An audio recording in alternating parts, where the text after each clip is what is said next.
What's up mga ka-Perstaymer? Panibagong araw, panibagong good vibes naman mga ka-first time. Kaya kung bago ka sa channel ko, don't forget to like, comment, and subscribe. This is me again, Boy First Time TV, and welcome back to my channel mga ka-Perstaymer. Woo! Yun oh. So ayun, for today's vlog mga ka-first timer ay mag-change oil tayo ni Honda Beat aka Bitoy, both engine and gear oil. But before that mga ka-first timer, samahan nyo ko muna. Papunta po tayo sa Sukiko Moto Shop Supply. Doon tayo bibili ng oil na palagi kong ginagamit. So hanggang dito lang muna mga ka-first timer. Let's go!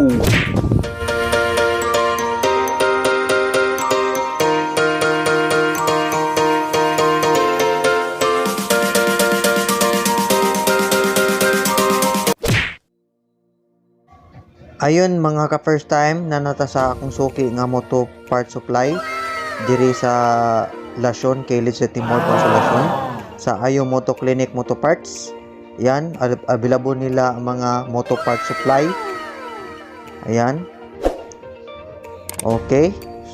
Then katong nagpa-sticker decal sad ko mga ka-first time. Diha ra pod tapad. Diha og ganahan mo punta ana ra diha. A few moments later. Basically, prepare the oil, engine oil, saka gear oil. Ito po yung ginagamit ko sa Honda Beat mga ka-first time. 40 SL10W30MB. Tapos scooter, gear oil. Pang Honda talaga yan. Next is lalagyan ng existing oil. Yan. Tapos cutter, panel, pliers, tools na pangtanggal ng bolt. Sa ilalim ng fan, dyan po natin i-drain yung oil. One eternity later. But before tayo mag-start mga ka-first time, shout out nato si Kuya Technician, Kuya Pami. Kuya Pami, shout out din Kuya Pami. And then second step mga ka-first time is cool down your motorcycle para dili ma-loose thread ang drain plug bolt sa engine oil ni Honda Beat FI aka Bitoy. Yan. A few inches later. Diyan po yung drain bolt mga ka-first time. Huwag nyong biglain mga ka-first time. Dahan-dahan lang. Para hindi masaktan si Bitoy. Hindi katulad ng jowa mo. Sinasaktan ka. Ow! Ayan.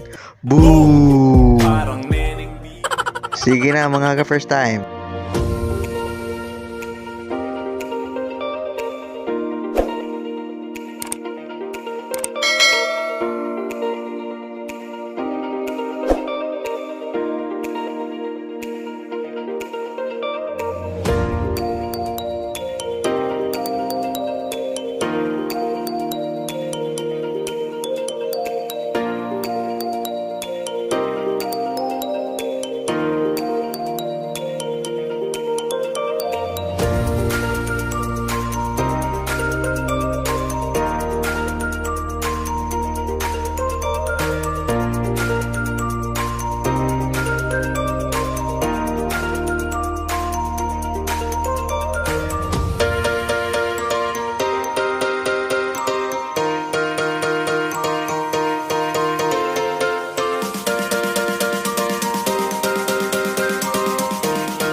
Tapos na tayo sa engine oil mga ka-Perstaym.